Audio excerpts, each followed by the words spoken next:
பிள்ளைகளே, இந்த வார்த்தை ஒன்றும் நமக்கு தெரியாத வார்த்தை அல்ல, தெரியாத வசனமும் அல்ல. எல்லாருக்குமே இந்த வசனம் தெரியும். மனிதர் பேசும் வீணான வார்த்தைகளை குறித்து நியாய தீர்ப்பின் நாளிலே என்ன ஒப்புவிக்க வேண்டும் என்று சொன்னால் கணக்கு ஒப்புவிக்க வேண்டும் என்று ஒன்று சொல்லப்படுகிறது.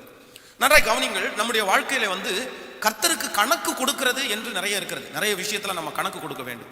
நமக்கு கர்த்தர் கொடுத்திருக்கிற நேரத்துல நம்ம கணக்கு கொடுக்க வேண்டும். கர்த்தர் நமக்கு கொடுத்திருக்கிற வாழ்க்கையில நம்ம கணக்கு கொடுக்க வேண்டும். கர்த்தர் நமக்கு கொடுத்திருக்கிற பணத்துல நம்ம கணக்கு கொடுக்க வேண்டும். கர்த்தர் நமக்கு கொடுத்திருக்கிற தாளந்துகளில் நம்ம கணக்கு கொடுக்க வேண்டும். அதான் ஆண்டவர் சொல்றாரு, உங்களை நாங்கள் அழைக்கும் போது அவனவனுக்கு நான் என்ன சொன்னேனோ செய்தேனோ அதற்கு தகுந்தது போல கர்த்தர் கணக்கு கேட்கிறவர். நம்முடைய ஆண்டவர் கணக்குல ரொம்ப கவனமா இருக்கிறவர். வேதம் சொல்லுகிறது, ஆண்டவர் ஒரு பெரிய செல்வந்தருக்கு ஆண்டவரை ஒப்பிட்டு வேதம் சொல்லுகிறது.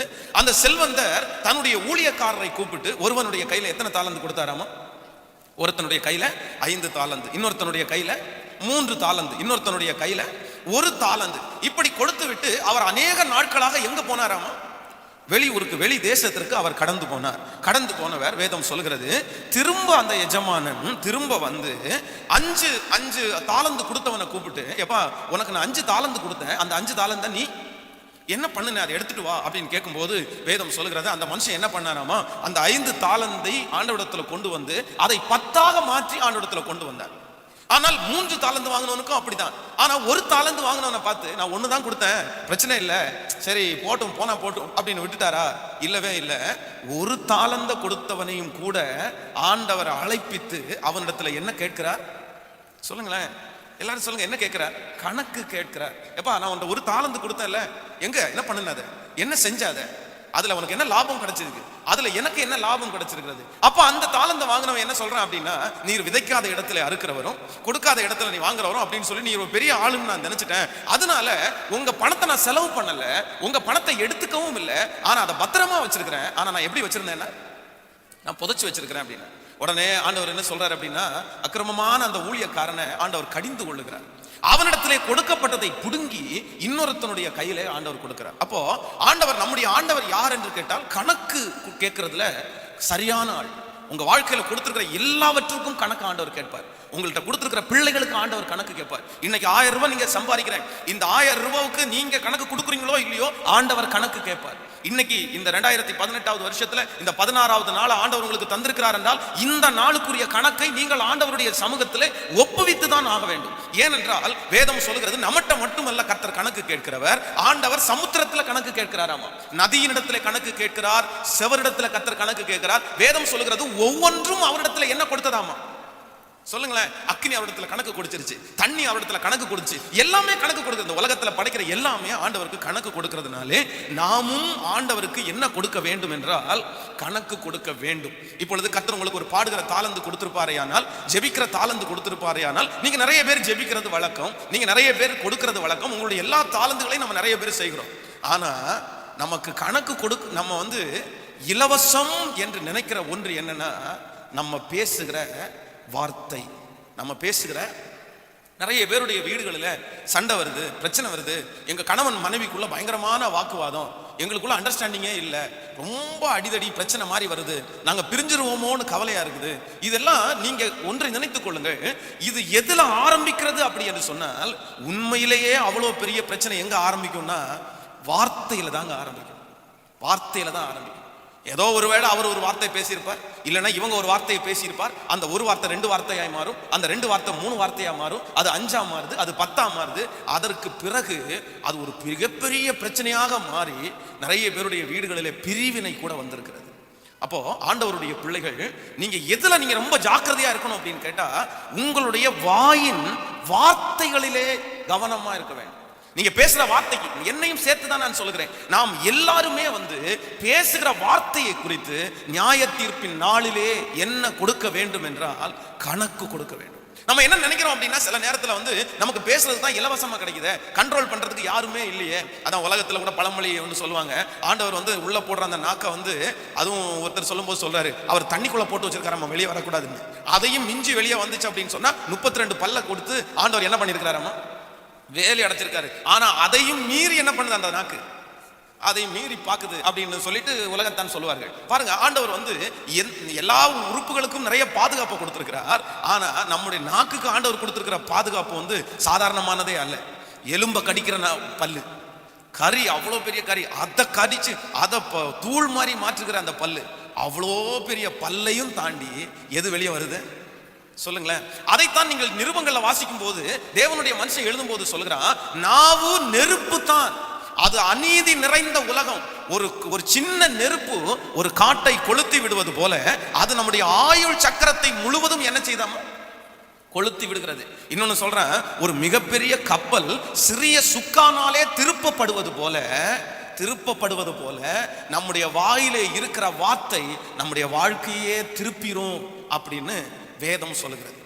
நான் சொல்லுகிறேன், இன்றைக்கு இருக்கிற நம்ம நிறைய பேர் கஷ்டப்படுவதற்கு காரணம், நம்முடைய சரீரத்திலே பலவீனப்படுவதற்கு காரணம், நம்முடைய வாழ்க்கையிலே நஷ்டங்கள் தோல்விகள் வருவதற்கு காரணம், நான் சொல்லுவேன் வேற எதுவுமே இல்லை. எதுனால தான் வந்திருக்குன்னா நம்முடைய வார்த்தை தாங்க காரணம். ஏன்னா ஆண்டவர் சொல்றார், மரணமும் ஜீவனும், சத்தமா சொல்லுங்க எல்லாரும், எதுல இருக்காமா சொல்லுங்க, நாவின் அதிகாரத்திலே இருக்கிறது. இங்கதான் இருக்கு உங்களுடைய ஜீவன், உங்களுடைய மரணம் உங்களுடைய பலத்திலேயோ, நீங்க சாப்பிடுகிற சாப்பாடுலையோ, இல்லைன்னா உங்களுடைய பணத்திலேயோ, எதுலையுமே இல்ல, நாவின் அதிகாரத்திலே இருக்கிறது. ஒருத்தன் வாழ்வதும் நாவினாலே தான், ஒருவன் கெட்டு போவதும் வாழ்வினாலே தான். நாக்குல வாயில பேசி பேசி பேசி வாழ்வடைகிறவங்களும் இருக்கிறாங்க, பேசி பேசி கெட்டு போறவங்களும் இருக்கிறாங்க. ஆனா நம்ம நிறைய பேர் எதுல இருக்கு, எந்த லிஸ்ட்ல இருக்கோம்னா நம்ம நாக்கினாலேயே நம்ம பேசி கெட்டு போகிறவர்களாய் தான் இருக்கிறோம். ஒரு சம்பவத்தை உங்களுக்கு சொல்றேன், அது மறக்க முடியாத சம்பவம். ஒரு சகோதரர் வந்து அவங்க மனைவி வந்து ஆரம்பத்தில் வந்து ரொம்ப கடினமாய் நடந்து கொள்வார்களாமா, அவர்களோட ரொம்ப கடினமாய் நடந்து கொள்வார்களாமா. நடந்து கொள்ளும் போது அவங்க ஃபோன் பண்ணுவாங்களாம், ஏங்க எங்க இருக்கீங்க அப்படின்னு கேட்பாங்க. கேட்ட உடனே அந்த அந்த மனுஷன் எங்க இருந்தாலும் என்ன சொல்லுவாராமா, துபாயில இருக்கிறேன் நான். எங்க இருக்கிறேன்? நான் துபாயில இருக்கிறேன் நான் அப்படின்னு வராம.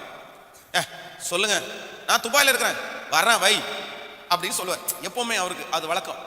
கடைசியில் அவருடைய வாழ்க்கையில ஒரு மிகப்பெரிய கடன்காரராய் மாறி அவர் எங்க போக வேண்டியது இருந்துச்சு, ஊரை விட்டு நாட்டை விட்டு கடன்காரங்க வீட்டில் வந்து சண்டை போடுறாங்கன்றதுக்காக பஸ் ஏறி எங்கேயோ போக வேண்டியவர் கடைசியில் துபாயில போய் 6 வருஷம் இருந்தார். சாப்பிட்றதுக்கு கூட வழி இல்லாம. இல்ல சிரிக்கிறதற்காக அல்ல, இதுல சிந்திக்கணும். நம்ம இன்னொரு சம்பவத்தை கேளுங்க.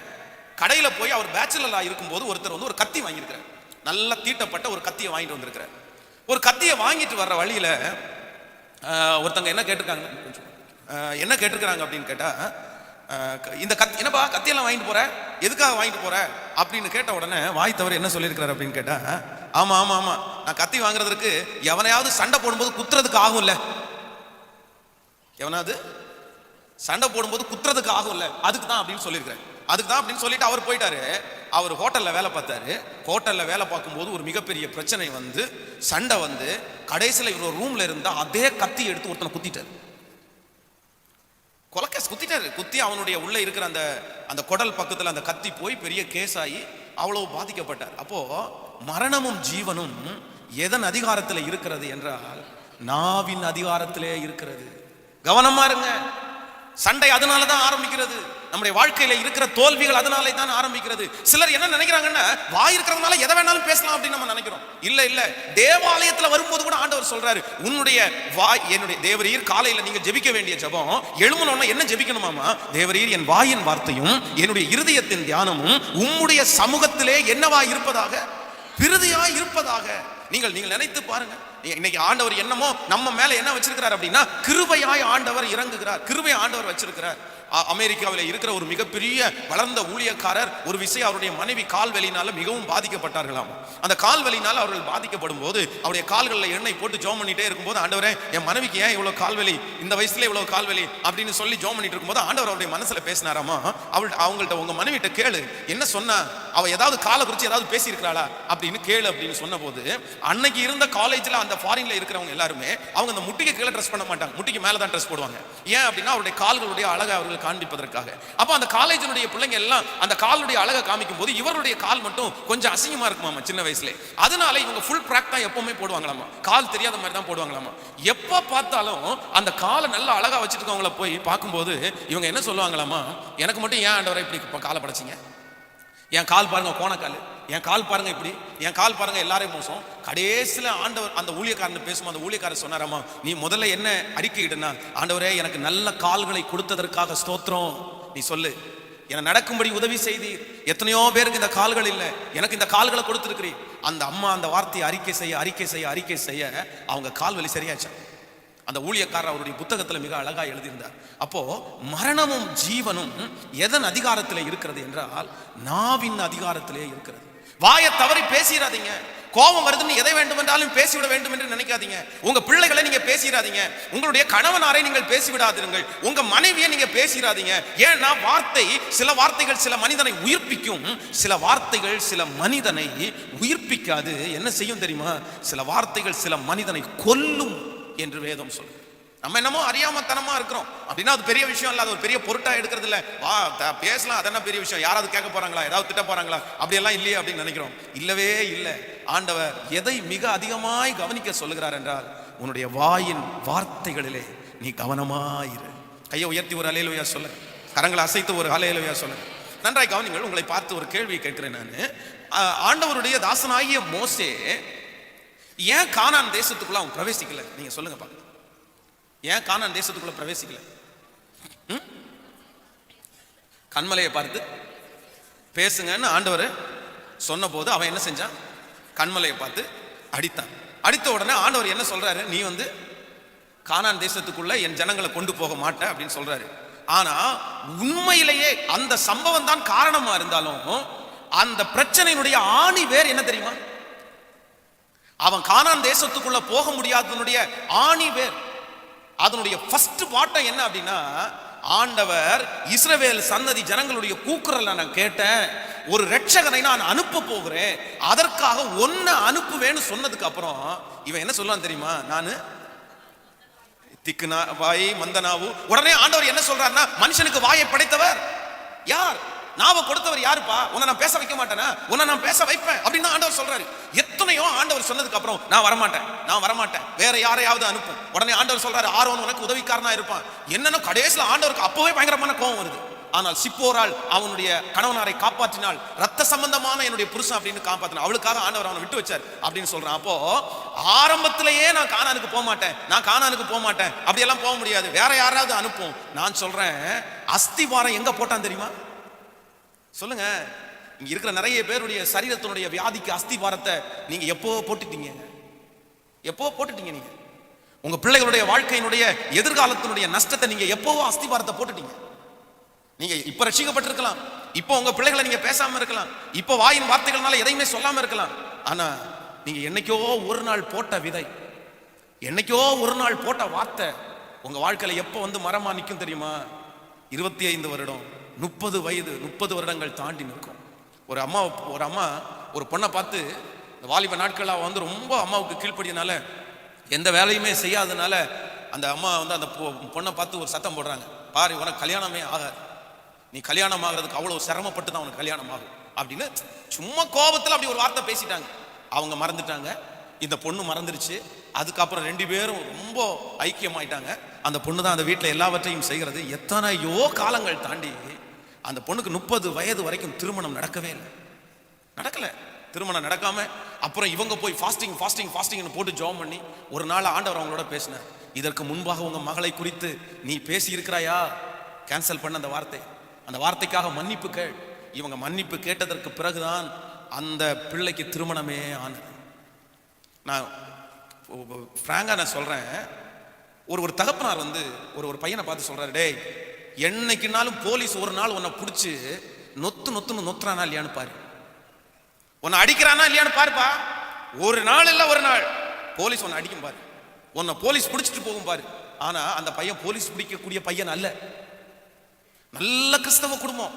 அவன் அவ்வளவு முரட்டுத்தனமான ஆளும் கிடையாது, அவன் வந்து அவ்வளவு தீமையானவனும் கிடையாது, அவன் ஒரு திருடுறவனோ எதுவுமே இல்லை. ஆனா போலீஸ் அரெஸ்ட் பண்ணாங்க, கேஸ் ஃபைல் பண்ணி 35,000-45,000 செலவு பண்ண வச்சு அவனை அரெஸ்ட் பண்ணிட்டாங்க.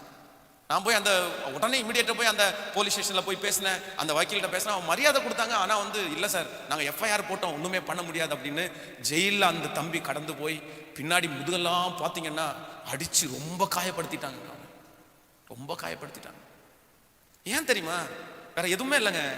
அவங்க அப்பா, பிள்ளைங்க தப்பு பண்ணலாம், தப்பு பண்ணலன்னு சொல்லலை, அவங்க அப்பாவுக்கு அவன் கீழ்ப்படியாம கூட இருந்துக்கலாம், தப்புன்னு சொல்லலை. ஆனா அவங்க அப்பா வாயத்தை அடிக்கடி அவன் தப்பு தான் பேசுவாராமா. பாரு உன்னை போலீஸ் பிடிக்குதா இல்லையான்னு பாரு. அவங்க குடும்பத்துக்கும் போலீஸுக்கு சம்பந்தமே இல்லைங்க. அந்த பையனுக்கும் போலீஸுக்கு சம்பந்தமே இல்லைங்க. அவன் அவ்வளவு பெரிய ஒரு தீய பையனும் கிடையாது. பிடிச்சிட்டாங்களே, வார்த்தை பலிச்சிருச்சு இல்ல, வார்த்தை நிறைவேறிச்சு இல்ல. நம்ம நிறைய நேரங்கள்ல வாய் தவறி பேசுகிறோம், வாயில பேசுகிறோம். அதான் சங்கீதக்காரனாகிய தாவீது சொல்லும்போது என்ன சொல்றான் தெரியுமா? என் உதடுகளின் வாசலை காத்துக்கொள்ளும். நம்ம எல்லாரும் இன்னைக்கு அதுக்காக தான் ஜெபம் பண்ணணும். இன்னைக்கு இந்த கூட்டத்தில் வந்திருக்கிற எல்லாருமே அதற்காக ஜெபம் பண்ணணும். ஆண்டவரே, என்னுடைய உதடுகளின் வாசலை காத்துக்கொள்ளும். எவ்வளவு பெரிய சூழ்நிலை வந்தாலும், என்ன பெரிய பிரச்சனை வந்தாலும், யார் என்னை கோபப்படுத்தினாலும், யார் என்னை அசுத்தமாய் பேசினாலும், எனக்கு ஒரு கிருபையை தாருங்க பையா, வாயின் வார்த்தைகளுக்கு காவல் வையும். ராஜா நீங்க நினைக்கிற மாதிரி ராஜா அதிகமெல்லாம் பேச மாட்டாரு, குறைவாய் தான் பேசுவார். ஆனா அந்த ராஜாவே ஜெபம் பண்றார், என் உதடுகளின் வாசலை காத்துக்கொள்ளும். சாதாரணமானது இல்லைங்க. நிறைய பேர் வாயினாலே சொல்லுகிறது சாதாரணமானது அல்ல. நான் வேதத்திலிருந்து இன்னைக்கு ஒரு சிலதை மட்டும், இந்த வாயின் வார்த்தைகளினால வருகிற இந்த வாயின் வார்த்தைகளுக்கு எவ்வளவு பெரிய பவர் இருக்கு அப்படின்றத குறித்து நான் ஒரு சிலதை இன்றைக்கு உங்களோடு கூட நான் சொல்ல நான் ஆசைப்படுறேன். முதல்ல வாசிக்கலாம். 2 நாளாகமம், ஸ்தோத்திரம், 2 நாளாகமம் 10வது அதிகாரம் 7வது வசனத்தை எடுத்துக்கொள்ளலாமா? 2 நாளாகமம், ஸ்தோத்திரம்,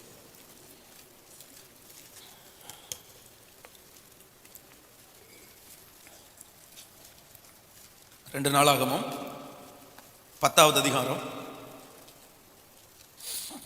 7வது வசனத்தை சேர்ந்து வாசிப்போமா? நம்ம 10வது அதிகாரம், போன் ஆஃப் பண்ணி வச்சிருங்க.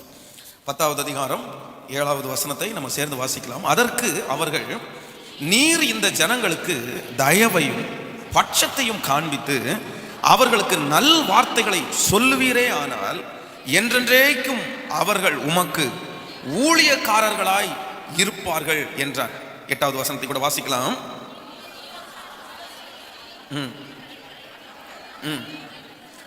தள்ளிவிட்டு தன்னோடே வளர்ந்தவர்களும் தன் சமூகத்தில் நிற்கிறவர்களும் ஆகிய வாலிபரோடே ஆலோசனை பண்ணி அவர்களை நோக்கி, உங்கள் தகப்பன் எங்கள் மேல் வைத்த நுகத்தை லகுவாக்கும் என்று என்னிடத்தில் சொன்ன இந்த ஜனங்களுக்கு மறு உத்தரவு கொடுக்க நீங்கள் என்ன ஆலோசனை சொல்லுகிறீர்கள் என்று கேட்டான். 13வது வசனம், ராஜாவாகிய ரெகொபெயாம் முதியோர் ஆலோசனையை தள்ளிவிட்டு அவர்களுக்கு கடினமான உத்தரவு கொடுத்தான். வாலிபருடைய ஆலோசனையின்படியே அவர்களோடு பேசி, என் தகப்பன் உங்கள் நுகத்தை பாரமாக்கினார், நான் அதை அதிக பாரமாக்குவேன். என் தகப்பன் உங்களை சவுக்குகளினாலே தண்டித்தார், நான் உங்களை தேளுகளினாலே தண்டிப்பேன் என்று சொன்னான்.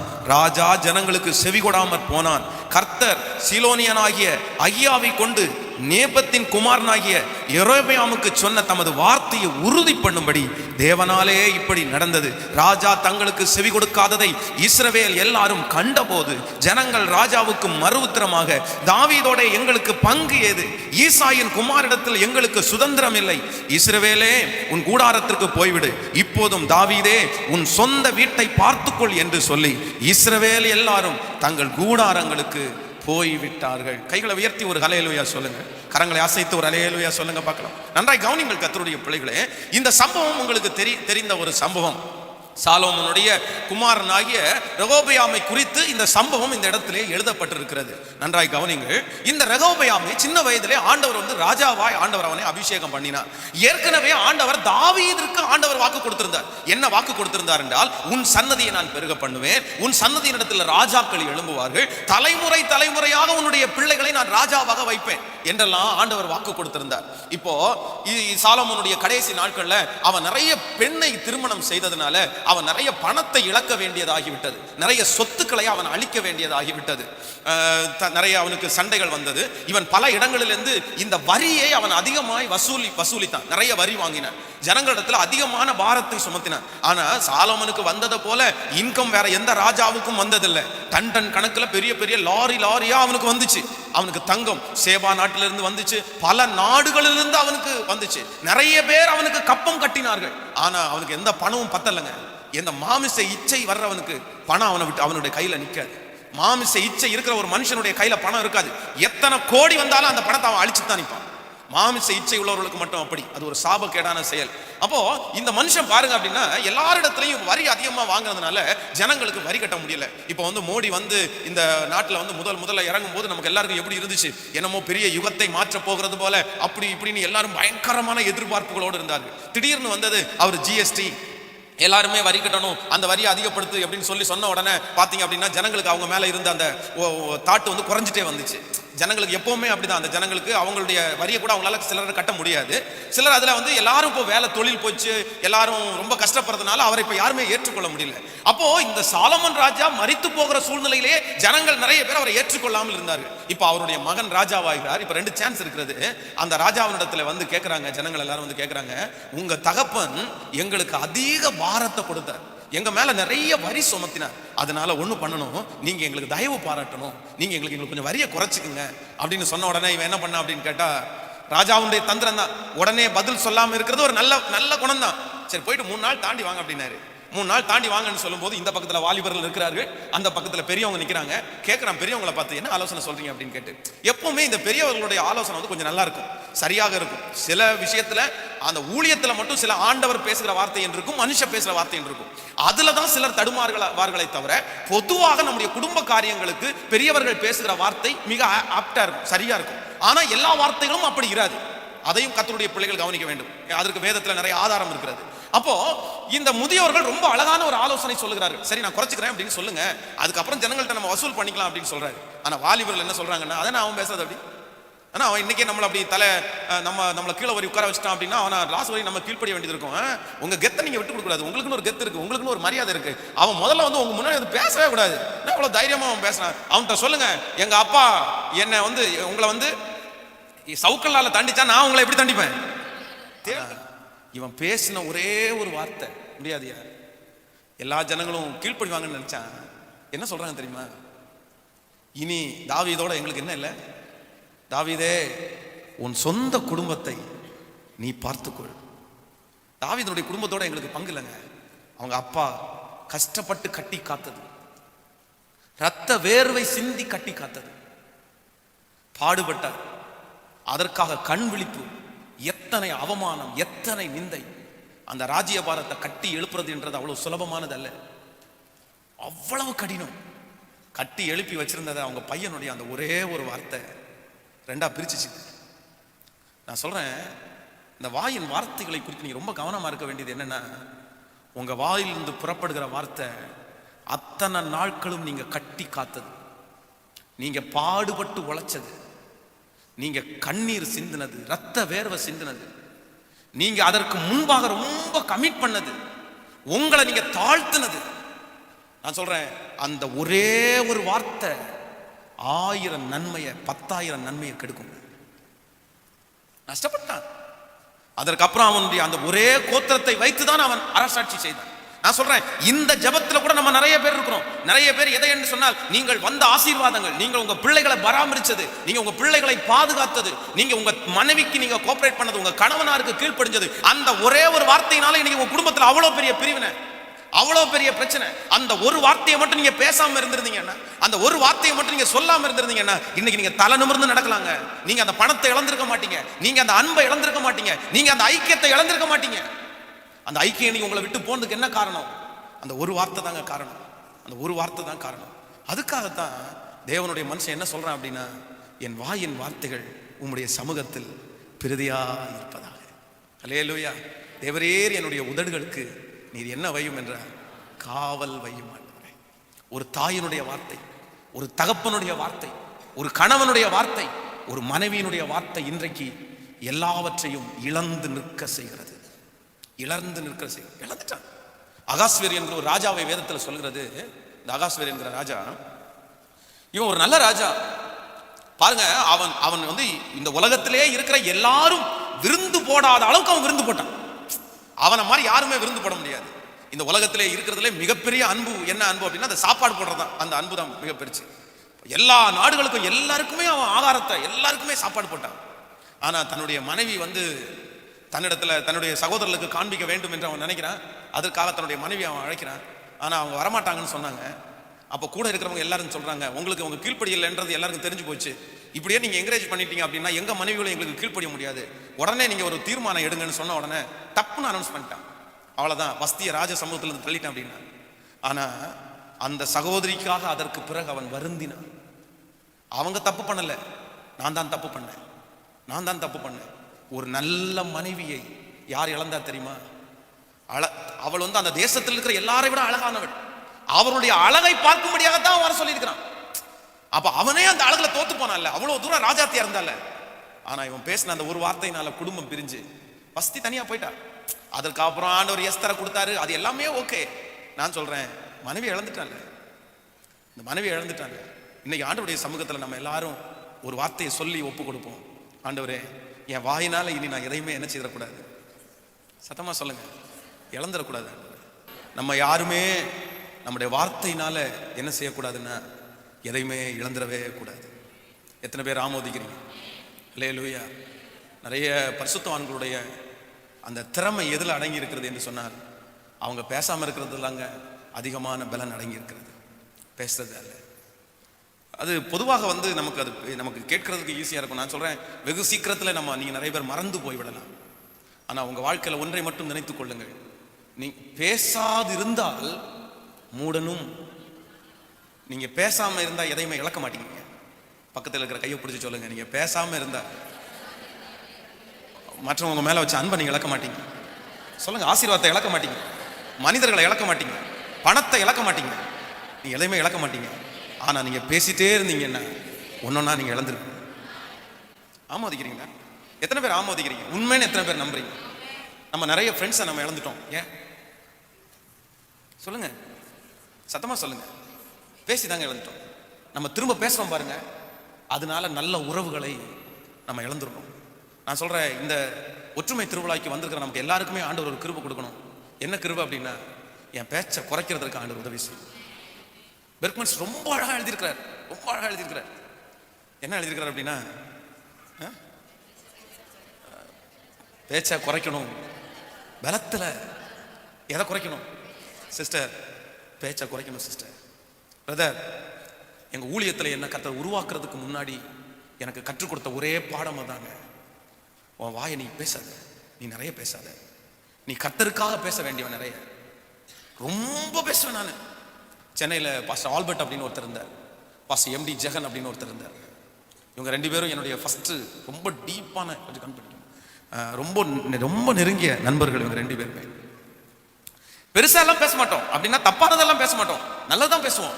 கான்ஃபரன்ஸ் போடுவாங்க அவங்க, அப்படின்னா எம்டி ஜெகனையா இப்போ கூப்பிட்டார் அப்படின்னா அப்படியே ஆல்பர்ட் கான்ஃபரன்ஸ்ல பாஸ்டர் வந்துருவாரு, நான் கான்ஃபரன்ஸ்ல வந்துருவேன், இன்னும் ஒரு நண்பர் ஒருத்தர் இருக்கார் செல்வம் அப்படின்னு, 3 பேரும் அப்படியே கான்ஃபரன்ஸ்ல போட்டு ஒருத்தருக்கு ஒருத்தர் அப்படியே பேசிட்டே இருப்போம். ஒரு அரை மணி நேரம் 1 மணி நேரம் இப்படியே பேசிட்டு இருக்கும்போது ஆண்டவர் ஒரு நாள் என்னிடத்துல பர்சனலா என் மனசுக்குள்ள ஆண்டவர் பேசுறாரு, டேய், எங்கிட்ட பேச வேண்டிய நேரத்துல எல்லாம் நீ மனுஷன் இடத்துல பேசுறிய, நீ தப்பா பேசல. அந்த மனுஷன் உன் ஊழியத்தை வளர்த்த முடியுமா? அந்த ஊழியக்காரங்க உன் காத்து மக்களை சம்பாரிச்சு கொடுக்க முடியுமா? நீ இன்னைக்கு ஒரு தீர்மானம் எடு, நீ பேச மாட்டேன்னு ஒரு தீர்மானம் எடு, நான் உன்னை ஆசீர்வதிப்பேன்னு சொன்னேன். நான் குறைச்சிட்டேங்க, கட் பண்ணிட்டேன். ஓகே, இன்றைக்கு வரையிலும் நான் அதை கடைபிடிக்கிறேன். இன்று வரையிலும் பிரச்சனையோடு வருகிறவர்களிடத்துல தான் நான் ரொம்ப பேசினே தவிர வேற யார்கிட்டையும் நான் ரொம்ப பேச, எனக்கென்று தனிப்பட்ட ஒரு ஃப்ரெண்ட்ஸும் இன்னைக்கு இல்லை. நான் ரெகுலராக இவங்களுக்கு ஃபோன் பண்ணி பேசுவேன் அப்படின்னு ஒருத்தர் கூட இன்னைக்கு இல்லை. ரெகுலராக இவங்கள்ட்ட அரை மணி நேரம் பாஸ்டர் பேசுவார் அப்படின்னு யாருமே எனக்கு இல்லை. இன்னும் எனக்கு எல்லாருமே ஃப்ரீயா விட்டா பரவாயில்லன்னு தான் தோணுது. பரவாயில்ல, இன்னும் பேசாமலே இருந்துடலாம். ஏன் அப்படின்னா, எனக்கு பக்தி விருத்தி உண்டாகுதுங்க நான் பேசாம இருக்கும்போது, எனக்கு பலன் உண்டாகுதுங்க, நான் யாரையுமே இழக்கலைங்க. இந்த இந்த இடத்துல இந்த அடுத்த கட்டில் வந்து ஒரு அம்மா ஒருத்தர் குடியிருந்தாங்க. ஒரு வாலிப தம்பி ஒருத்தர் தான். திடீரென்று தலையில் அடிச்சுட்டு அந்த அம்மா சர்ச்சுக்கு வந்தாங்க. என்ன அப்படின்னு கேட்டா, என் பையன் ட்ரெயினில் விழுந்துட்டான் அப்படின்னா. வாலிப பையன், அழகான பையன், நீங்க கூட யாராவது பார்த்துருக்கலாம், வாய்ப்பு இருக்கிறது. வாட்ட சாட்டமான உடம்பு உள்ள ஒரு பையன். ஆனா ஆண்டவருடைய ஒரு பெரிய கிருபை என்ன அப்படின்னா, அவன் தப்பிச்சிட்டான், ஜீவன் கிடைச்சிருச்சு. ஆனா கை கால் ரெண்டுமே கிடைக்கல.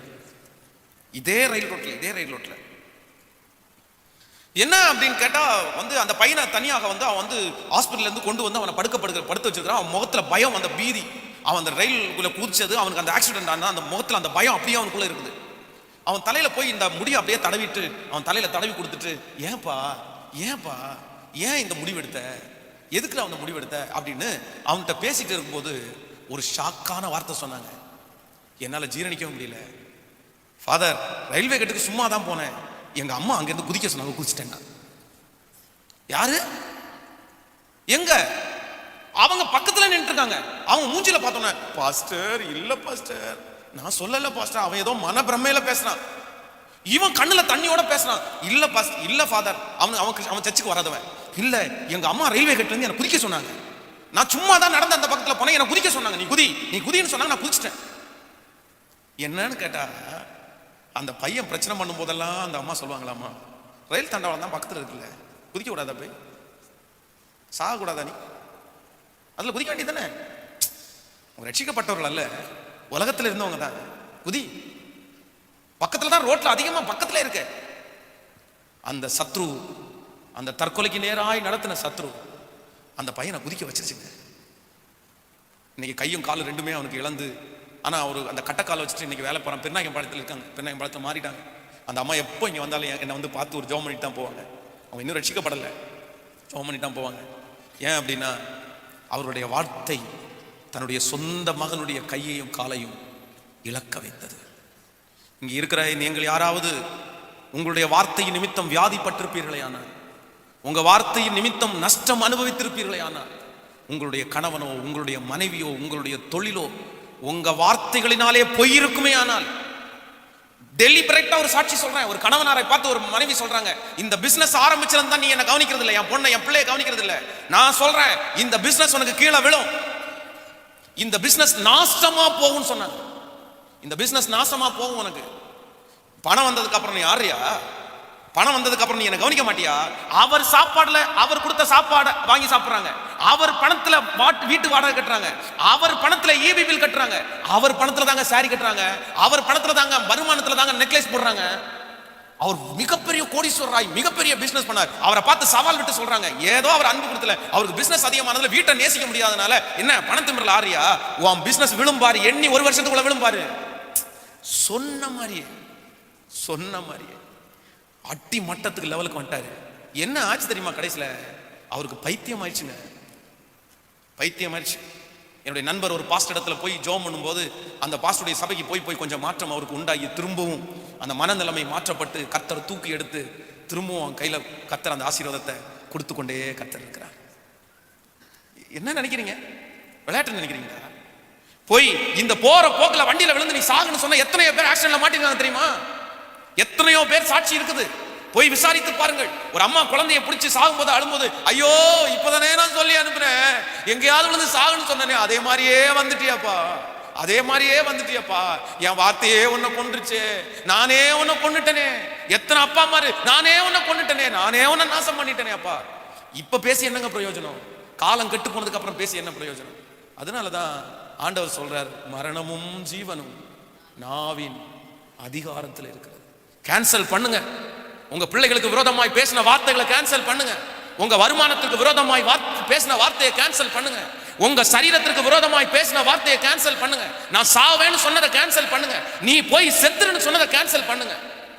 நீ இந்த வீட்டுல இல்லைன்னா தான் எனக்கு நிம்மதின்னு சொன்னதை கேன்சல் பண்ணுங்க. கர்த்தர் அந்த வார்த்தைக்கு நியாயம் தீர்ப்பாரே ஆனால், அந்த வார்த்தையினுடைய உச்சம், வார்த்தையினுடைய கொடுமை மிக பெரியதை நீங்க அனுபவிக்க வேண்டியது இருக்கும். கேன்சல் பண்ணுங்க. இன்னைக்கு கேன்சல் பண்ற ஆண்டவரே, என் மனைவியை பேசியிருந்தீங்களா, என் மனைவி நல்லா இருக்கட்டும் ஆண்டவரே, என் மனைவி சுகமா இருக்கட்டும் ஆண்டவரே, என் மனைவி வாழட்டும் ஆண்டவரேன்னு சொல்லுங்க. உங்க பிள்ளைகளை நீங்க சொன்னீங்களா, ஆண்டவரே என் பிள்ளைகளுக்கு விரோதமா பேசுறதை கேன்சல் பண்றேன், என் பிள்ளைகளை ஆசீர்வதிங்கன்னு சொல்லுங்க. அவன் படிக்காத உடனே, அவன் வந்து ஸ்கூலுக்கு போகாத உடனே, அவன் வந்து கீழ்ப்படியாத உடனே, ஏன் பிரதர் உங்களை மாதிரியே எல்லாரும் இருப்பாங்களா, ஏன் சிஸ்டர் உங்களை மாதிரியே பிள்ளைங்க இருந்துருவாங்களா? நான் சொல்றேன், எல்லாருமே பிள்ளைகளா இருக்கும்போது எல்லா அக்கிரமத்தையும் பண்ணிட்டு தான் வந்திருக்கிறோம். நம்ம அம்மா அப்பா கோலி கொண்டு விளையாடாதீங்கன்னு சொல்லும்போது விளையாடிக்கோங்க. ரோட்டுக்கு போகாதன்னு சொன்னதுக்கு அப்புறம் நம்ம போயிருக்கோங்க. நம்ம நிறைய பேர் இன்னைக்கு ரோட்ல விளையாடுறோம். நம்ம பிள்ளைகளுக்கு நிறைய பேருக்கு வீட்டுல விளையாடுறது கூட உரிமை இல்லை. சாபம். சொந்த மருமகனை தான் நீங்க சபிக்கிறீங்க. சொந்த பிள்ளைய, உங்க ரத்தத்தை நீங்க சபிக்கிறீங்க, வேற யாரையும் சபிக்கல. மூணாவது நபர் அல்ல. வாழ போறது உங்க பொண்ணு, வாழ போறது உங்க பையன். அவனையே சபிச்சுட்டு, அந்த பொண்ணையும் அந்த பையனையும் சபிச்சுட்டு நம்ம எப்படிங்க சந்தோஷமா இருக்க முடியும்? கேன்சல் பண்ணுங்க வார்த்தையை.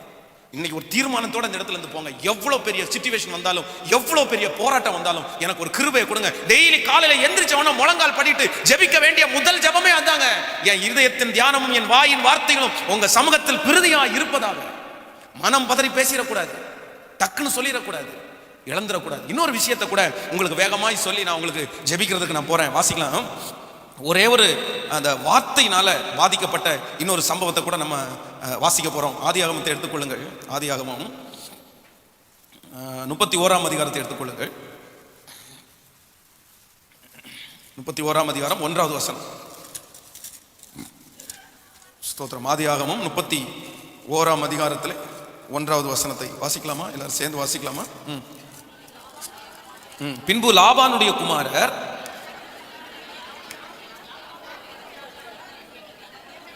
எங்களுக்கு தகப்பனுக்கு உண்டான யாவையும் யாக்கோபு எடுத்துக்கொண்டான் என்றும், எங்கள் தகப்பனுடைய பொருட்களினாலே இந்த செல்வத்தை எல்லாம் அடைந்தான் என்றும் சொன்ன வார்த்தைகளை யாக்கோபு கேட்டான்.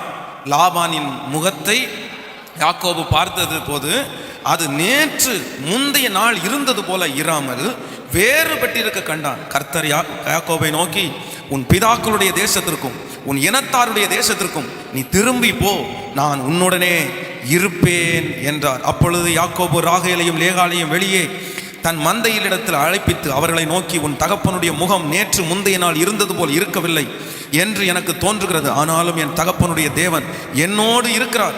என்னால் இயன்ற மட்டும் உங்கள் தகப்பனுக்கு ஊழியம் செய்தேன் என்று நீங்கள் அறிந்திருக்கிறீர்கள். கையை உயர்த்தி ஒரு ஹல்லேலூயா சொல்லுவோம். இந்த மனுஷனுக்கு ஒரே ஒரு ரெண்டு பிள்ளைகள் அவர்களுக்கு இருக்கிறார். இந்த லாபானுக்கு 2 மகள்கள். 2 மகள்களையும் யாக்கோபுக்கு தான் அவன் வந்து திருமணம் பண்ணி கொடுத்தான். ஆனா இந்த யாக்கோபு கிட்டத்தட்ட 15 வருஷங்கள் யாருக்காக அவன் உழைச்சிட்டு இருக்கிறான் அப்படின்னு கேட்டா, மாமனாருக்காகவே உழைச்சிட்டு இருக்கிறான். இவன் சம்பாரிச்சு கொடுத்தது மாமனாருக்காக. மாமனாரை வளர்த்தினா, மாமனாருடைய ஆட்டு மந்தை பெருகிறது. மாமனாருடைய 2 பிள்ளைகளையும் அவன் திருமணம் பண்ணுகிறான். அந்த வீட்டுல தனக்கு இருக்கிற மகன்களை விட யார அதிகமா நேசிக்கணும் தெரியுமா? அவன் லாபான் யார நேசிக்கணும் சொல்லுங்க, எல்லாரும் சத்தமா சொல்லுங்க. யார நேசிக்கணும்? இவனை தாங்க நேசிக்கணும், அவனை தான் நேசிக்கணும். ஏன் அப்படின்னா தன்னுடைய ஜீவனையே அதற்காக கொடுத்தான். சிங்கம் பட்சித்ததை, காடு பட்சித்ததை, நோய்வாய்ப்பட்டு இறந்து போனதை தன்னுடைய மாமனாருக்கு கொடுத்தான். சொந்த மருமகனுக்கு சம்பளத்தை பேசினவன் தான் அந்த லாபான். அந்த மாமனார் சொந்த மருமகன் இடத்துல பேசினான். ஏடா, என்னுடைய பிள்ளை தானே கல்யாணம் பண்ணியிருக்கிறான், என்னுடைய பொண்ணு தானே கல்யாணம் பண்ணியிருக்கிறான், அது 2 பிள்ளைய கல்யாணம் பண்ணியிருக்கிறானே. 10 முறை அவனுடைய சம்பளத்தை மாத்தினான். இத்தனை நன்மையை அனுபவிச்சோம், இத்தனை நன்மையை செஞ்சோம். அந்த லாபானுடைய சகோதரர்கள் என்ன பேசுறாங்களாமா? என்ன பேசுறாங்க? எங்களுக்கு உண்டானவைகள் யாவையும் யாக்கோபு, சொல்லுங்க, பக்கத்தில் இருக்கிற கையை பிடிச்சு சொல்லுங்க, நீங்க இப்படி ஏதாவது சொன்னது உண்டா? சொல்லுங்க சொல்லுங்க, கேளுங்க. உண்டு உண்டு. அவ்வளவு தூரம் நன்மையை அனுபவிச்சீங்கல்ல, அவங்க ஏறி வர்றதுக்கு ஒரு படியா இருந்தாங்கல்ல. இன்னைக்கு இங்க இருக்கிற எத்தனை பேர் உங்க சுய கால்ல நின்னீங்க? நான் சொல்றேன், ஒரு நாள் உங்க கணவனார் உங்களை நேசித்த கணவனார் தானே, ஒரு நாள் உங்களை நேசிச்ச மனைவி தானே, உங்களுக்காக ஜீவனே. நான் சொல்றேன், இங்க இருக்கிற நிறைய கணவனார் ஜீவனோடு இருக்கிறதுக்கு காரணம் மனைவி காரணம், மனைவி அந்த இடத்துல இருக்கிறதுக்கு காரணம் கணவனார் காரணம். அவ்வளவு நன்மை செய்து அவ்வளவு நன்மையை வாங்கின அம்மா, அவ்வளவு நன்மையை வாங்கின அப்பா, அவ்வளவு நன்மையை வாங்கின சொந்தக்காரங்க, இங்க இருக்கிற நிறைய பேர் தொழில முன்னேறதுக்கு, கோயம்புத்தூர் பட்டணத்துல நிற்கிறதற்கு காரணமானவங்க யார் தெரியுமாங்க? இங்க இருக்கிற ஒரு சொல்ல இன்னும் சொல்றேன் உங்களுக்கு, இந்த திருச்சபை கூட உங்களுக்கு காரணமா இருந்திருக்குங்க. இந்த வேதத்துல பாத்தீங்கன்னா நன்மை செய்தவர்கள். இந்த திருச்சபையில நீங்க நன்மை அனுபவிச்சிருக்கீங்களா? இந்த திருச்சபைக்கு வந்ததுக்கு அப்புறம் ஆண்டவர் உங்க பணத்தை ஆசீர்வச்சிருக்கிறாரா? உங்க தொழில் ஆசீர்வச்சிருக்கிறாரா? உங்க குடும்பத்துல பிள்ளைகளுக்கு சுகத்தை கொடுத்திருக்கிறாரா? சாகர வரையிலும் சச்சப் கடை குறித்து பேசக்கூடாதுங்க. நீங்க பேசக்கூடாது. நீங்க இன்னொரு திருச்சபைக்கு நீங்க போலாம், தப்பு இல்ல. இன்னொரு திருச்சபையில போய் ஊழியம் செய்யலாம், தப்பு இல்லைங்க. நன்மை செய்தவர்களுக்கு விரோதமா ஒரு நாள் கூட பேசிடக்கூடாது. நன்மை செய்தவர்களால் நீங்க காயப்படலாம், நீங்க ஒருவேளை காயப்படலாங்க. நன்மை செய்த ஒரு மனுஷன் உங்களை காயப்படுத்தலாம், உங்க மனசை கஷ்டப்படுத்தலாம். ஒரு நாள் நன்மை செஞ்சு இன்னைக்கு உங்களை தூக்கி திரியலாம், உங்களை தூக்கி போட்டுடலாம், உங்களை வேண்டான்னு சொல்லலாம், உங்க இருதயத்தை காயப்படுத்தலாம். ஆனா அத்தனையும் மனசுக்குள்ள அடக்கி வச்சுட்டு அவங்கள பார்க்கும்போது பரவாயில்ல, கர்த்தர் அனுமதிச்சிருக்கிறான்னு சொல்றவங்க தாங்க கர்த்தருடைய பிள்ளை. அவங்க உங்களுக்கு என்னைக்கோ ஒரு நாள் செய்த நன்மையை சாகர வரையில் நீங்க மறந்துடவே கூடாது. அப்படி மறக்கிறது கர்த்தருடைய பிள்ளைகளுக்கு அழகு இல்லை. இன்னைக்கு நேற்றுக்கு அவர் நல்லவரா இருந்தாரு, இன்னைக்கு அவர் கெட்டவரா இருக்காரா? உங்களுக்கு இன்னைக்கு கெட்டவர் ஆயிட்டாரா? இன்னைக்கு வீட்டுக்காரர் கெட்டவர் ஆயிட்டாரா? இன்னைக்கு இந்த அம்மா கெட்டவராங்க ஆயிட்டாங்களா? இல்ல பிரதர், இல்ல இல்ல. என்னமோ ஒரு சூழ்நிலையில் அவங்க பேசிட்டாங்க. ஆனா நான் ஒன்று, நன்மையை வாங்கின மனிதரிடத்துல ஒரு நாள் நான் என்ன பண்ண மாட்டேன்னா, என் வாயை திறந்து இத்தனை நன்மைகளை லாபான் வாங்கினான். அத்தனை நான் சொல்றேன், அவங்க பிள்ளைங்க சம்பாதிக்கலங்க, இவன் சம்பாதிச்சது. இவன் தான் அவங்க ஆட்டு மந்தை டெவலப் பண்ணி விட்டான். இவன் தான் அவருடைய வருமானத்தை பெருக்கி விட்டான். எல்லாத்துக்குமே காரணம் இந்த பயங்கரமாய் உழைக்கிறவன். அவ்வளவு வேலை செய்து அத்தனை தன்னுடைய குடும்பத்தை பார்த்த தன்னுடைய மருமகனை பார்த்து, உன்னாலதான் என் வீட்டில் உள்ள எல்லாத்தையும் நீ புடிங்கிட்ட, எங்க அப்பா ஒன்றும் இல்லாம விட்டுட்டேன்னு சொன்ன வார்த்தை யோசேப்பு கேட்டான். அதுக்கு அதே போல அதே அவங்க அப்பா கேட்டான், அவங்க முகநாடி அடுத்த நாள் வேறுபடுது. ஓ, இவருக்கும் ஒரு புத்தி வேண்டாமா? ஏடா பாய் முருங்க, அவன் வந்துடாண்டா நம்மளை டெவலப் பண்ணி விட்டான். நீங்க நம்ம வீட்டில் நடக்கிறதா சொல்றேன். நீங்க எல்லாம் ஃபர்ஸ்டே மாறிட மாட்டீங்க. யாராவது ஒருத்தர் இந்த மாதிரி வந்து சொல்லும் போது, ஆமா உண்மைதான், ஆமா உண்மைதான், சரியா இருக்கும், அப்பவே நினைச்சேன். அந்த மாதிரி ஒருத்தர் வந்து சொல்லும் போது, அவங்க அப்பாவாவது அவன் தாண்டா இவ்வளவு கஷ்டப்பட்டான், நீங்க என்னடா வேலை செஞ்சீங்க, அவர் அதிமுக வேலை செஞ்சாண்டா சொல்லல. முகநாடி வேறுபட்ட உடனே ஆண்டவர் அடுத்த நிமிஷமே சந்திக்கிறார். நான் சொல்றேன், அதாங்க கர்த்தர், அதான் கர்த்தர். நன்மை செய்தவர்கள் மறந்தாலும் கர்த்தர் மட்டும் மறக்கவே மாட்டார். தீர்க்க தரிசனமான ஒரு வார்த்தை சொல்றேன். அவ்வளவு உழைச்சிருக்கலாம், அவ்வளவு ஜோம் பண்ணி இருக்கலாம், அவ்வளவு கண்ணீர் சிந்தி இருக்கலாம், ஒருத்தர்களை டெவலப் பண்றதுக்கு நீ எத்தனையோ பாடுகளை கூட நீங்க அனுபவிச்சிருக்கலாம். ஆனா இன்னைக்கு அவங்க உங்களை மறந்துட்டு உங்களை பேசுறாங்களா, உங்க மனதை புண்படுத்துறாங்களா, அது உங்க அம்மாவோ உங்க அப்பாவோ உங்களுடைய கணவனாரோ உங்க மனைவியோ, அடுத்த நிமிஷம் வேதம் என்ன சொல்ல தெரியுமா? கர்த்தர் யாக்கோவை பார்த்து பேசுறார், டேய் கிளம்புடா, கிளம்பு, அவன் டைம் முடிஞ்சிருச்சு. பேசிட்டான்ல அவனை பேசிட்டான்ல, எந்திரி நீ போ, நான் அவன் கூட இருப்பேன். அதுவரையிலும் ஆண்டவர் பேசல, அப்ப பேசிட்டேன். சரி ஆண்டவரே, அவன் போய் மகள்கள் 2 பேரையும் கூப்பிட்டு பேசினான். இந்த மாதிரி அப்பாவுடைய முகம் நேற்றைக்கு இருந்தது மாதிரி இல்லை அப்படி சொன்ன உடனே 2 பொண்ணுங்களும் ஒன்று சேர்ந்து அவன் கிடக்கிறான். யாருக்கு விரோதமா இப்ப மாறிட்டாங்க சொல்லுங்க? ஆமா, தெரியாத எனக்கு அவங்க அப்பாவை பத்தி அப்பவே தெரியும். என் அப்பனும் சரியில்லை, என் அண்ணங்களும் உங்களை எவ்வளவு கஷ்டப்படுத்திருப்பாங்க. வரமாட்டேன், அப்பா விட்டெல்லாம் வரவே முடியாது அப்படின்னு சொல்லியிருந்தானே. எங்க அப்பா எவ்வளவு செஞ்சிருப்பாரு உன்ன, நீ அனாதை தானே வந்த, எங்க அப்பா தானே உன்னை பார்த்தாரு, அப்படி இப்படின்னு கணவனார நேசிக்காம எங்க அப்பா தான் எங்களுக்கு வசதி அப்படின்னு சொல்லிட்டு இருந்தா, இவன் லவ் பண்ணதுக்கு என்ன இல்லை? சத்தமா சொல்லுங்க. அப்படி ஒண்ணு வந்திருந்தா யோசேப்பு யாக்கோபு இடிஞ்சிருப்பாங்க. நீங்க எப்படி சிஸ்டர்? ஹலோ, எங்க அப்பா மாதிரி வருமா? எங்க அப்பா என்ன எப்படி வச்சிருந்தாரு தெரியுமா? எங்க அப்பா கிங்குங்க, எங்க அப்பா அப்படிங்க. கல்யாணம் பண்ணதுக்கு அப்புறம் உங்களுக்கு யாரு தான் அப்பா சொல்லுங்க? உங்க அப்பாவுக்கு சப்போர்ட் பண்ணக்கூடாது, யாருக்கு தான் சப்போர்ட் பண்ணணும்? சத்தமா சொல்லுங்க. அப்படி சப்போர்ட் பண்ணீங்கன்னா நீங்க அப்பாவை தான் நேசிக்கிறீங்க, யாரை நேசிக்கலையே? சீயோன் குமாரத்தியே, உன் தகப்பன் வீட்டை, பக்கத்துல சிஸ்டர்ஸ் மட்டும் கையை பிடிச்சு சொல்லு, தகப்பன் வீட்டை அப்பொழுது ராஜா உன் அழகிலே, சொல்லுங்க அல்லேலூயா. எங்க அப்பா, நம்ம நிறைய பேருக்கு நம்ம குடும்பத்தை இழுத்தாலே நமக்கு என்ன வரும் சொல்லுங்களேன்? நம்ம அப்பாவை மட்டும் பேசினாங்கன்னு பாருங்களேன், அடுத்து 10 வார்த்தை லைனா அவங்க அப்பா என்ன அடிக்கி வச்சிட்டாங்க அப்படின்னா மகர கண்ணமொழியெல்லாம் திரும்பிடும் நமக்கு. ஆனா இந்த 2 பேரும் யாக்கோபு ரொம்ப ஹெல்ப் பண்றாங்க. போலாம், நாங்க ரெடி. ஏமா உங்க அப்பா வெளியூர் போயிருக்கிறாரு, இப்பதான் ஆடு மயிர் கத்திரிக்க போயிருக்கிறாரு, பரவாயில்லையான்னு கேட்கறாங்க. பரவாயில்ல, எங்க அப்பாட்ட ஒன்றும் சொல்ல வேண்டிய அவசியம் அவனை பற்றி நமக்கு தெரியாதப்பா. இப்படி எல்லாம் மனைவி அமையணுங்க. சோத்திரம் எப்படி இருக்கும் பாருங்க. போலான்னு கிளம்பிட்டாங்க. கர்த்தர் அவனோடு இருந்தார். சொல்றாரு, லாபானை பார்த்து சொல்றாரு, டேய் என் பையனை சந்திக்க போற, நன்மையை தவிர அவன்கிட்ட வேற ஏதாவது தீமையை பேசுனீங்கன்னா உரிச்சிடும் உன்னை, நீ உயிரோட இருக்க மாட்டேன். என் பையனே நீ பேசுறியா? போரு அமைதியா சாந்தமா பேசிட்டு நீ பாட்டுக்கு. அவன் சொல்றான், லாபான் யாக்கோபை பார்த்து சொல்றான், நான் வர்ற வழியில உன் பிதாக்களின் தேவனாகிய கர்த்தர் என்னை சந்தித்தார். சந்தித்து என்ன சொன்னார்னா, நன்மையை தவிர வேற ஒன்னையும் அவன்கிட்ட. அல்லேலூயா. கரங்களை அசைத்து ஒரு அல்லேலூயா சொல்லுங்க. இன்னும் கரங்களை அசைத்து ஆண்டவருக்கு நன்றி சொல்லுங்க. ஒரே ஒரு வார்த்தையினால இந்த யாக்கோபு அவனுக்கு எதிரியாய், அப்படின்னா இவனால ஆசீர்வாதம் பண்ணதெல்லாம் அவனுக்கு இல்லாம தனித்து விடப்பட்டவனாய் லாபான் மாறிவிட்டான்.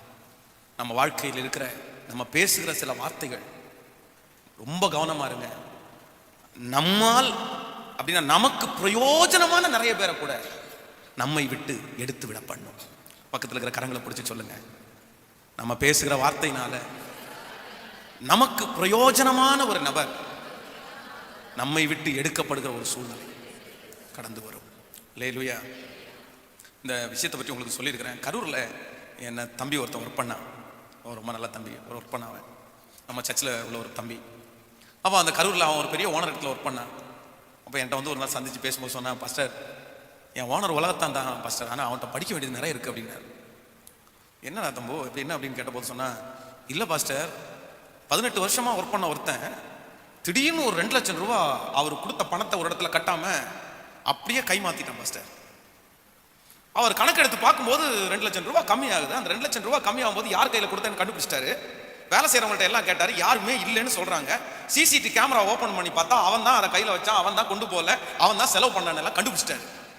ஆனா அந்த 2 லட்சம் ரூபாய் திருடின அந்த பையனை தனியா கூப்பிட்டு அவனோட பேசி, எப்பா எங்களுக்கு இப்போ வேலை ஸ்தலத்தில் நிறைய ஆட்கள் இருக்கு, அதனால இப்போ வேலைக்கு ஆள் தேவையில்லை, எனக்கும் கொஞ்சம் பிஸ்னஸ்ல நஷ்டமா இருக்கு, உனக்கு தேவைப்பட்ட உன்னை நான் திரும்ப கூப்பிடுறேன், உன் அமௌண்ட்டை நான் செட்டில் பண்றேன் அப்படின்னு சொல்லிட்டு அதுக்கு முன்னாடி வேலை செஞ்ச மொத்த பணத்தையும் அவன் கையில கொடுத்து, நீ இதுவரையிலும் எங்க கம்பெனிக்கு நீ ரொம்ப நல்லா உழைச்சப்பா, எனக்கு ரொம்ப சந்தோஷம், நீ எங்க போனாலும் நல்லா இருப்பப்பா, கடவுளை நான் நல்லா வைப்பாரு, நான் ஏதாவது தேவை என்ன உன்னை கூப்பிடுறேன்ப்பான்னு சொல்லிட்டு சந்தோஷமா அனுப்பி வச்சிட்டாரு பாஸ்டர்.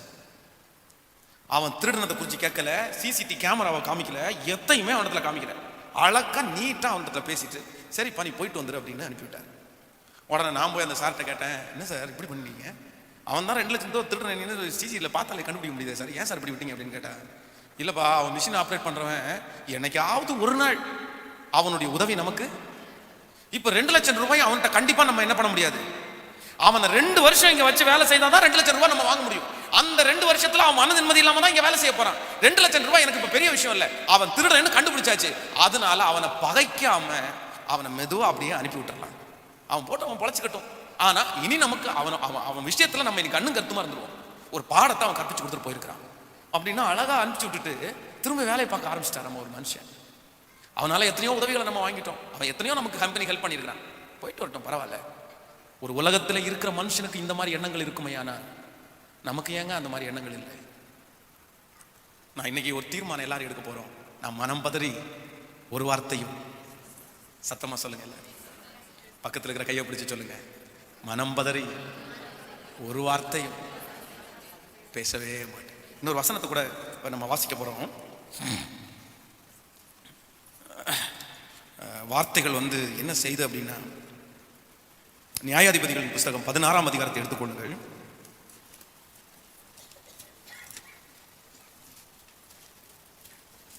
நியாயாதிபதிகள் 16ஆம் அதிகாரம்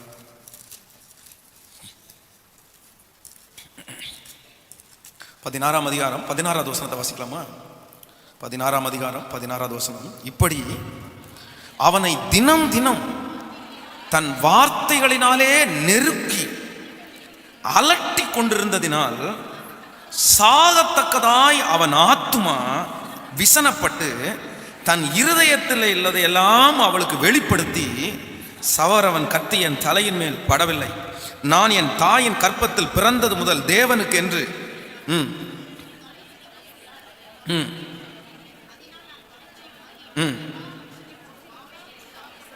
எல்லா மனுஷரை போல ஆவேன் என்று அவளிடத்தில் சொன்னார். பாருங்க, தினம் தினம் வார்த்தைகளினாலே நெருக்கி அலட்டி கொண்டிருக்கிறதுனால் சாகத்தக்கதாய் அவனுடைய ஆத்துமா விசனப்பட்டது.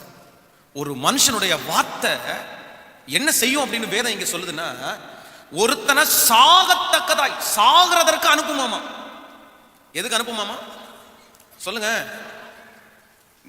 நீங்க ஒரு மனுஷனை அடிக்க வேண்டாம், ஒரு மனுஷனுக்கு டம்ளர்ல விஷம் கலக்கி கொடுக்க வேண்டாம், சாப்பாடுல விஷம் வச்சு கொடுக்க வேண்டாம், நீங்க பேசுகிற அந்த ஒரே ஒரு வார்த்தை அவன் மனசுக்குள்ள எப்படி விசனப்படுமாமா சொல்லுங்க?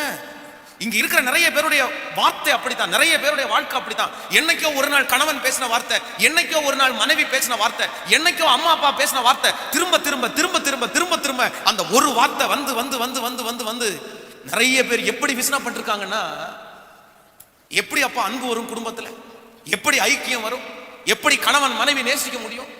நான் சொல்றேன், பேசிட்டீங்களே, வார்த்தையை தவறி பேசியாச்சு.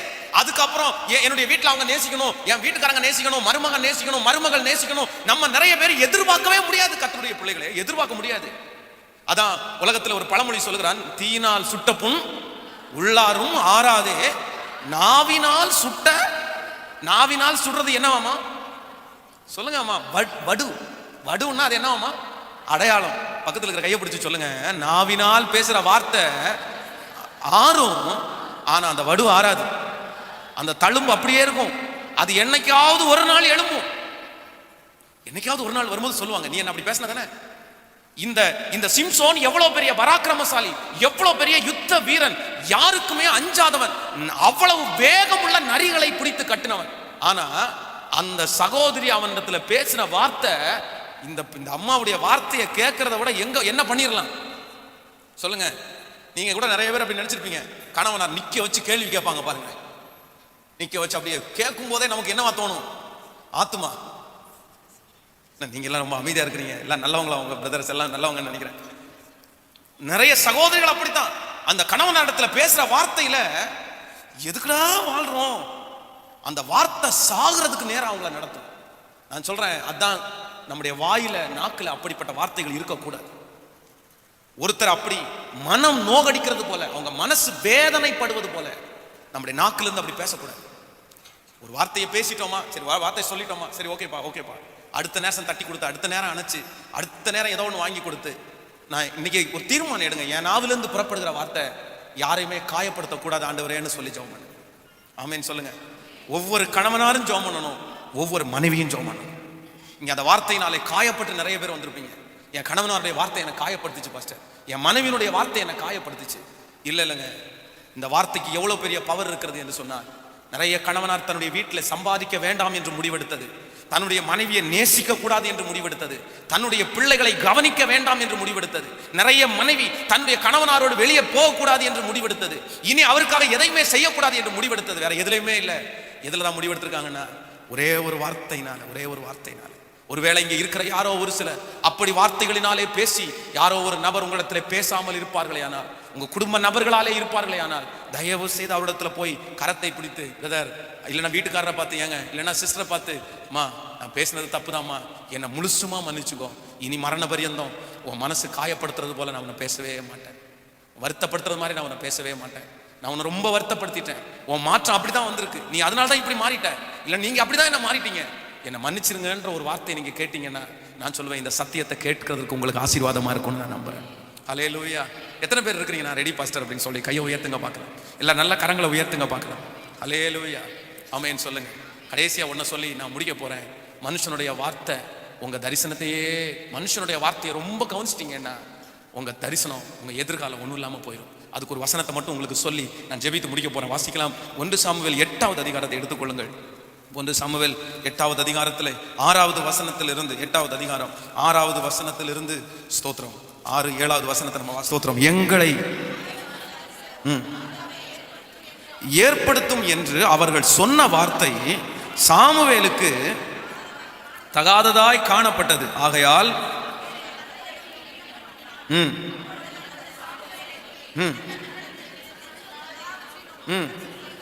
அவர்கள் சொல்லுகிற சொல்லை கேள், அவர்கள் உன்னை தள்ளவில்லை, நான் அவர்களை ஆளாதபடிக்கு அவர்கள் யாரை தள்ளினார்கள்? சத்தமா சொல்லுங்க. நம்ம வார்த்தையினால ஆண்டவர் காயப்படுவாரா? பக்கத்தில் இருக்கிற கையை பிடிச்சு சொல்லுங்க, ஆண்டவரை கூட காயப்படுவாருன்னு சொல்லுங்க. எல்லாம் சொல்லுங்க, எல்லாம் கையை கொடுத்து சொல்லுங்க, நீங்க பேசுகிற வார்த்தையில ஆண்டவர் கூட காயப்படுவார். ஹல்லேலூயா. சகோதரி கடந்த நாட்கள் என்னிடத்துல வந்து சொல்றாங்க, ஆண்டவர், நான் அடுத்த வாரத்திலிருந்து ஜெபம் பண்ண மாட்டேன்னு முடிவெடுத்தேன். நான் அடுத்த வாரத்திலிருந்து, ஏன் சிஸ்டர் அப்படி என்னத்தை செஞ்சார்? அவர் எனக்கு என்ன பண்ணாரு? என்ன கண்ணீர் வடிக்க தான் வச்சாரு. என்னைக்கு ஏற்றுக்கொண்டேன்னா அன்னையிலிருந்து இன்னைக்கு வரையிலையும் கண்ணீர் வடிச்சுட்டே இருக்கேன்.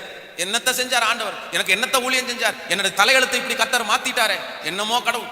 பயங்கரமா பேசுறாங்க ஆண்டவரை, ரொம்ப திட்டுறாங்க. பாருங்க, இந்த ஜனங்களை குறித்து வேதம் சொல்கிறது, அந்த தீர்க்கதரிசியை பார்த்து சொல்றாங்க, எங்களுக்கு ஒரு ராஜா வேணும்னு கேட்கிறாங்க. உடனே அந்த ஊழியக்காரனுக்கு மட்டுமல்ல, யாருக்கும் வருத்தமா இருந்துச்சாமா?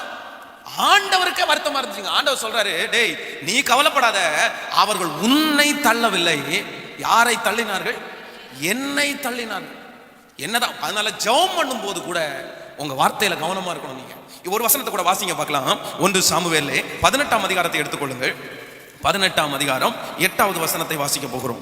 ஸ்தோத்திரம். 1 சாமுவேல் 18ஆம் அதிகாரம் 8வது வசனத்தை வாசிக்கலாம்.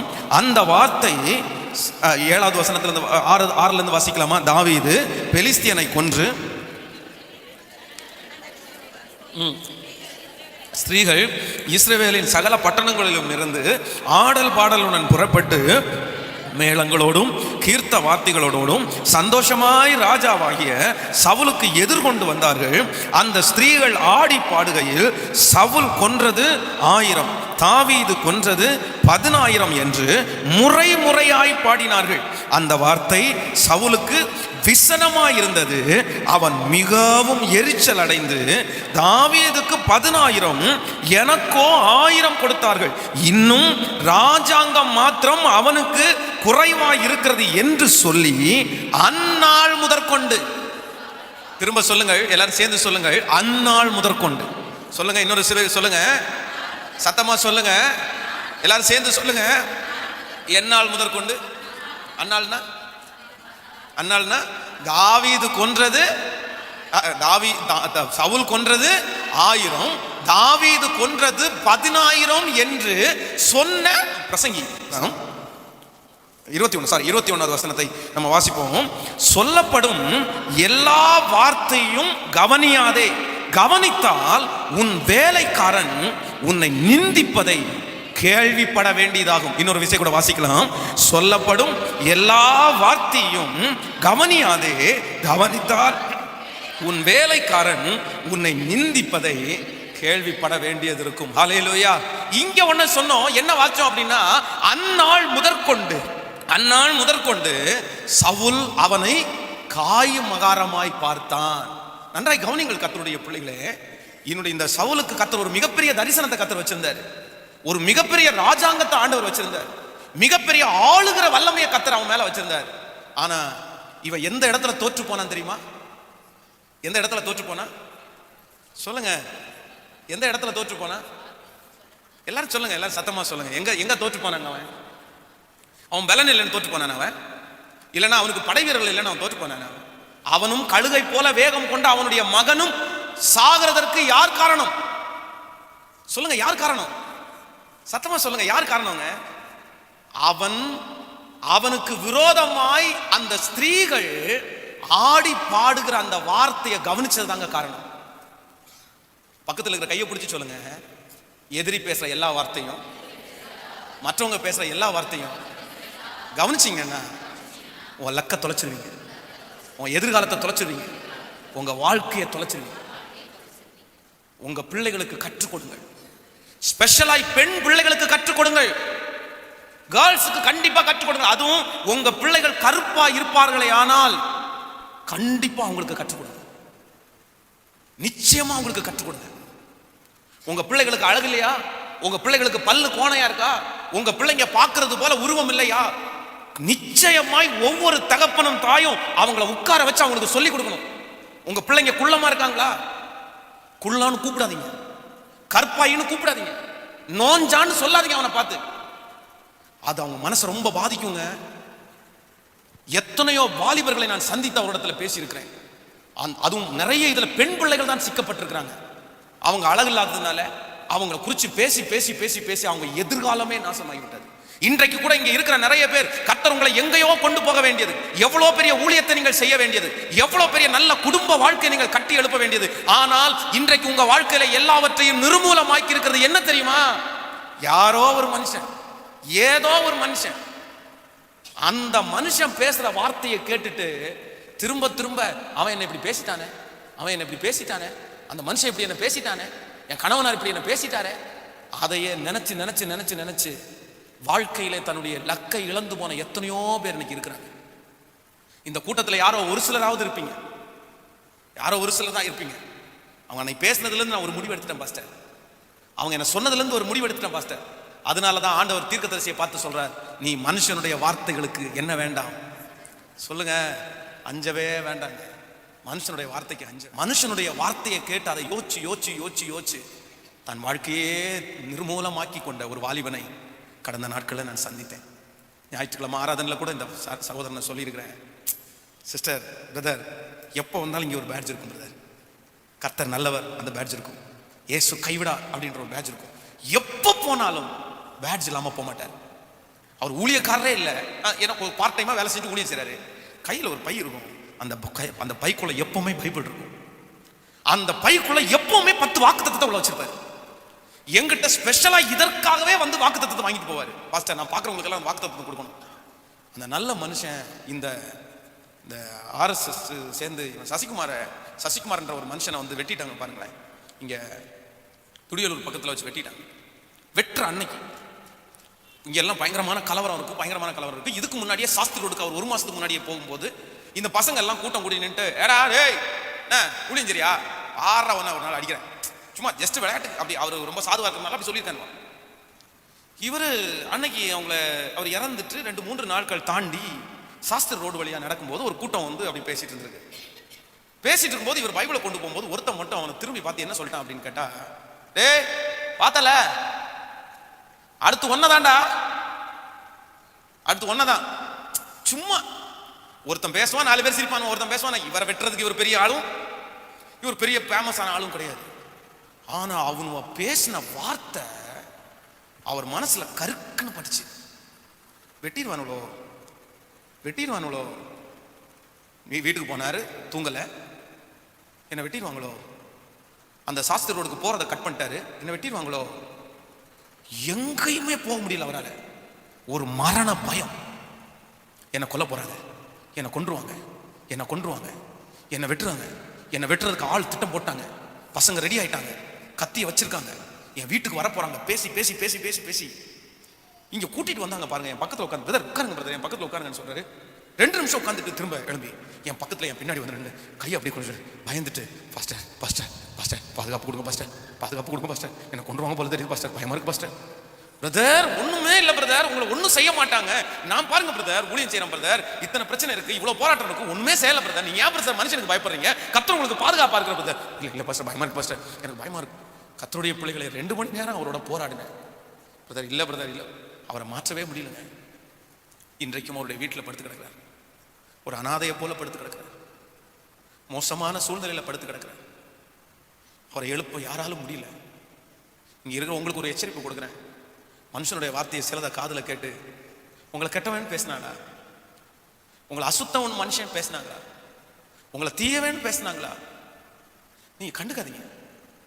நம்மளை அப்ரிசியேட் பண்றது ஒரே ஒருத்தர் யார் தெரியுமா? சொல்லுங்க. நம்மளை அழகுன்னு சொல்றவர் யார் தெரியுமா? சொல்லுங்க. எல்லாரும் கர்த்தர் தாங்க சொல்லுவார். உங்க பிள்ளைகள் கூட வாழ்ற இடத்துல, உங்க கூட படிக்கிற பிள்ளைங்க கூட அவங்கள பார்த்து கேலி அடைப்பாங்க. அவங்கள பார்த்து நான் சொல்றேன், இங்க இருக்கிற நிறைய பேருடைய பெண் பிள்ளைங்களை அஃபெக்ட் ஆகி வந்து நிற்கிறாங்க. அவங்கள பார்த்து, உங்க பிள்ளைகளை பார்த்து, நீ கருப்பா இருக்கிற, நீ குள்ளமா இருக்கிற, நீ அப்படி இருக்கிற, இப்படி இருக்கன்னு சொன்னனால அந்த பாரத்தை சுமந்து பெண் பிள்ளைகள் நிறைய பேர் பாதிக்கப்பட்டிருக்காங்க. பாதிக்கப்பட்டு வீட்டுக்கு வரும்போது நீங்களும் அவங்கள காயப்படுத்தி கஷ்டப்படுத்தி அப்படிதான் இருக்கிற அப்படின்னு சொல்றதை விட்டுவிட்டு, ஜெயிச்சவங்க சாதிச்சவங்க எப்படி இருந்தாலும் கர்த்தர் உனக்கு கண்ணை கொடுத்திருக்கிறாரு, அவர்களை விட நல்லா வச்சிருக்கிறாருன்ற நல்ல வார்த்தையை சொல்லி என்கரேஜ் பண்றதை விட்டுட்டு திரும்ப நீங்களும் ஒரு வார்த்தையை பேசி அவங்கள கஷ்டப்படுத்திடாதீங்க. நான் சொல்றேன், ஒரு தவறான ஃபீல் உங்க பிள்ளைகளுக்குள்ள வர்ற மாதிரி நீங்க நடந்துக்காதீங்க. நான் கெட்டவன்ற ஒரு ஃபீல் அவங்களுக்குள்ள வர்றது மாதிரி நீங்க நடந்துக்காதீங்க. நான் அசுத்தமானவன், இல்ல நான் பிடிக்காதவன், நான் யாருக்கு பிரயோஜனம் இல்லை, அந்த வார்த்தை நீங்களே உருவாக்கி கொள்ளாதீங்க. முடிஞ்ச வரையிலும் அவங்களை என்ன பண்ணுங்க அப்படின்னா, நீங்க உருவாக்குறதா உங்களுடைய வார்த்தை. எத்தனை பேர் ஆமோதிக்கிறீங்க? உங்க கணவனாரையும் அப்படிதான், உங்க மனைவியும் அப்படிதான். எத்தனையோ கணவனார் வந்து என்னிடத்துல அழுதுருக்கிறார்கள். ஏன் பிரதர் இப்படி இருக்கீங்கன்னு கேட்டா, என் மனைவி என்னை பார்த்து உனக்கு கையிலே ஆகாதுப்பா, நீ செய்யவே மாட்ட, நீ ஒரு சோம்பேறி, நீ அப்படி படுத்து கிடக்குற, நீ இப்படி படுத்து கிடக்குற, அந்த வார்த்தை என் மனசை தைக்குது அப்படின்னு சொல்ற. இப்பதான் பாஸ்டர் எனக்கு நஷ்டமாச்சு, இப்பதான் பாஸ்டர் என்னால வேலைக்கு போக முடியல, இப்பதான் என்னமோ நஷ்டமாயிட்டேன். ஆனா இப்பதான் கொஞ்ச நாளா வேலைக்கு போக முடியாம, நான் படிச்சது ஒண்ணு பாஸ்டர், நான் வந்து வேலை செஞ்சது ஒண்ணு, பழகுனது ஒண்ணு, இப்ப அந்த வேலை எனக்கு கிடைக்காதனால கொஞ்ச நாள் வேலைக்கு போக முடியாதனால என் மனைவி வீட்டுக்குள்ள வந்து ஒரே டார்ச்சர்.